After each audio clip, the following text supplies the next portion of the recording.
jurídicos da clonagem.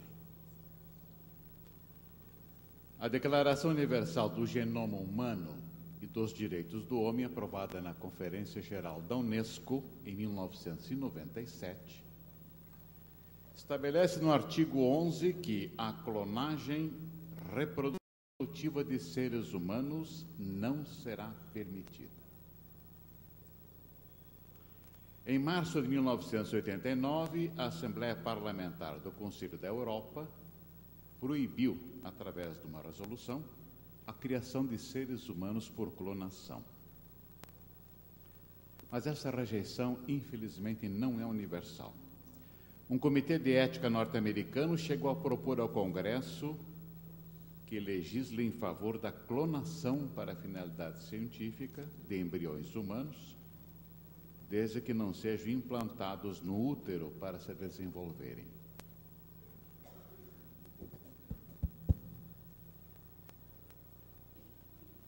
Na Grã-Bretanha, foi aprovada a lei autorizando a clonagem terapêutica para que não fosse perdida a vantagem adquirida com a criação da ovelha Dolly, tendo sido criada no Parlamento uma comissão de assessoria e genética humana que deverá divulgar as possíveis razões pelas quais a clonagem possa beneficiar a humanidade.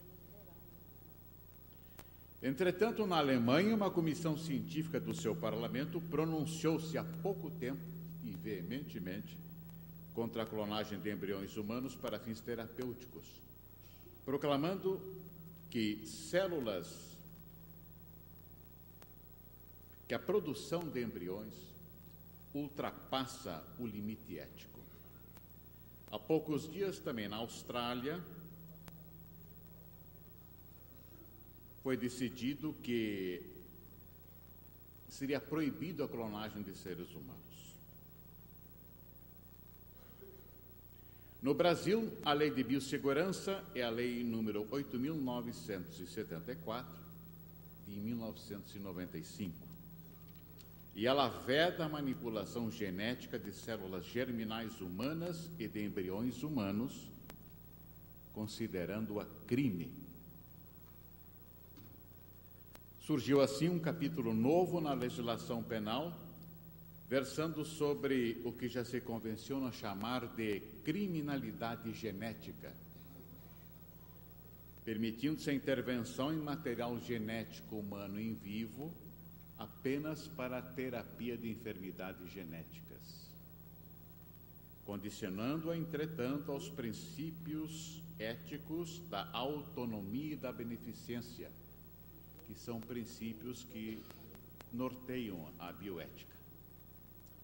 Na lei brasileira são previstas multas para as infrações administrativas, mas para os crimes existem penas que variam desde 3 meses a 1 ano de detenção. Para o crime de manipulação genética de células germinais humanas, até a pena de 20 anos de reclusão, como no caso do crime de produção, armazenamento, manipulação de embriões humanos destinados a servir como material biológico disponível. Obrigado. Esta pena de 20 anos é também prevista para outros delitos relacionados com experiências processadas em desacordo com as normas estabelecidas pela Comissão Técnica Nacional de Biossegurança, que foi criado pela lei citada. Na área do civil, é possível a indenização ou reparação por danos advindos dessa manipulação. Mas no capítulo da criminalidade genética, doutrina-se em biodireito a necessidade de estabelecer outras tipificações delituosas.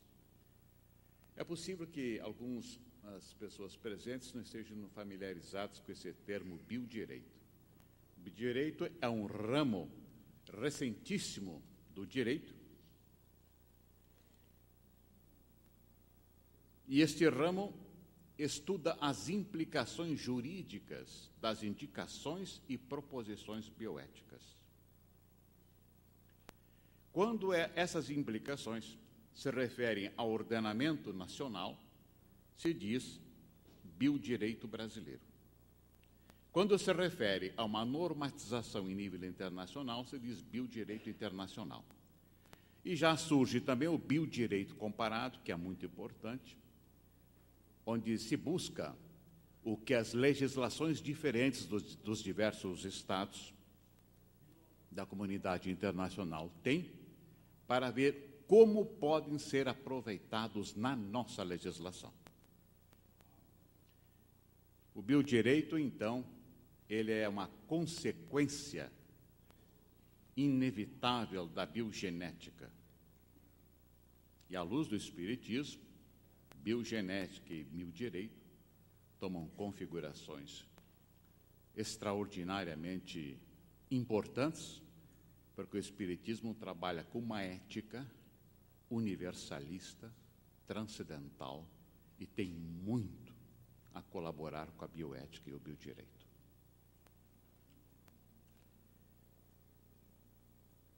Surgem, então, propostas no sentido de que sejam capitulados os crimes de manipulação genética, como alteração genética, seleção genética, hibridação, a clonagem genética propriamente, que não está prevista especificamente como tal, e outros. De outro lado, tramitam no Congresso Nacional vários projetos relacionados com a clonagem. Entre eles, por exemplo, os que proíbem expressamente a clonagem de seres humanos, a transferência nuclear de células somáticas, que é um capítulo seríssimo a ser estudado pelo Espiritismo,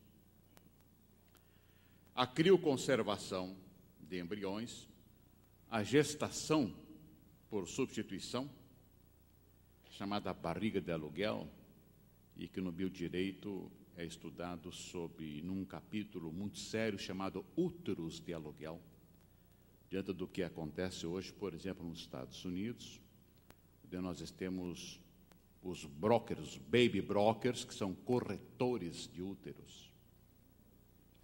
18 mil partos aconteceram nos últimos 5 anos nos Estados Unidos. Instituto IDAN, que é o mais antigo. Com a Lei 8.974, a Lei da Biossegurança, não proíbe explicitamente a clonagem, mas há autores que sustentam a inexistência de qualquer impedimento legal com relação à clonação humana. A maioria, entretanto, entende que a vedação da clonagem ela está íncita na proibição da manipulação de células germinais humanas e de embriões humanos, uma vez que a clonação requer desnucleamento do óvulo por via artificial, naturalmente, em laboratório, e que pode haver também a clonação de células retiradas de embriões humanos, como sabemos. Mas se a lei não é das mais claras, a Instrução Normativa 897 da Comissão Técnica Nacional de Biossegurança, criada pela Lei de Biossegurança, veda de modo expresso no artigo 2º, ao dispor que ficam vedados nas atividades com humanos experimentos de clonagem radical através de qualquer técnica de clonagem. O Conselho Federal de Medicina e o Conselho Nacional de Saúde, através da Resolução 196, também emitiram normas de restrição ética a serem observados pelos médicos. Já pela nossa lei de patentes, o clone não seria patenteável, bem como qualquer matéria viva, de acordo com a recomendação número 11, aliás, ou na linha dessa recomendação, do Comitê de Ministros do Conselho da Europa. Cabe aqui considerar que a nossa Constituição, no artigo 5º, itens 5º e 10º, resguarda o direito à imagem. O DNA não deixa de ser a imagem, a representação científica da pessoa, e como tal, entendem os juristas, deve ser preservado. De outro lado, não há como admitir a clonação do ser humano em nosso país, se pelo artigo 1º da nossa Constituição, o Estado de Direito tem como fundamento a dignidade da pessoa humana, enunciado no século XVIII por Kant, e entronizado na legislação fundamental de todos os povos civilizados. Nessa direção, a Convenção para a Proteção de Direitos Humanos e a Dignidade do Ser Humano em Face da Biologia e da Medicina, aprovada em Oviedo, em 96, firmou como fundamental o respeito à dignidade humana. É claro, então, que se houvesse alguma lei que admitisse a clonação humana no Brasil, ela seria considerada inconstitucional, não tem dúvida alguma. Mas o que se questiona é se a regulamentação nacional e internacional sobre clonagem e a manipulação genética será suficiente para assegurar condutas adequadas. E até onde se pode realmente impedir a pesquisa científica, muitas vezes feita clandestinamente. De qualquer forma, é preciso que sejamos realistas, sem deixar, entretanto, de permanecer atentos ao que ocorre nesse domínio tão delicado. Seguindo alguns modelos internacionais, o nosso Conselho Nacional de Saúde, fundamentando-se em documentos de extrema importância histórica, inclusive, Código de Nuremberg, a Declaração dos Direitos do Homem e outros diplomas, através da Resolução 196, instituiu a obrigatoriedade da constituição de comitês de ética e pesquisa. Todas as instituições de pesquisa são obrigadas a ter este comitê de ética na esteira da Resolução de Helsinki, que foi uma das primeiras e que regulamentou essa questão das comissões. Essa convenção, inclusive, recomendou que essas comissões fossem interdisciplinares. Não só médicos, como também filósofos, psicólogos, juristas, etc. Toda e qualquer pesquisa só poderá ser iniciada após o parecer do Comitê de Ética de Pesquisa da sua instituição. Se isso não acontecer, a punição é mais grave ainda. O tempo se esgotou e o panorama jurídico, em síntese, a respeito da clonagem no nosso país é este.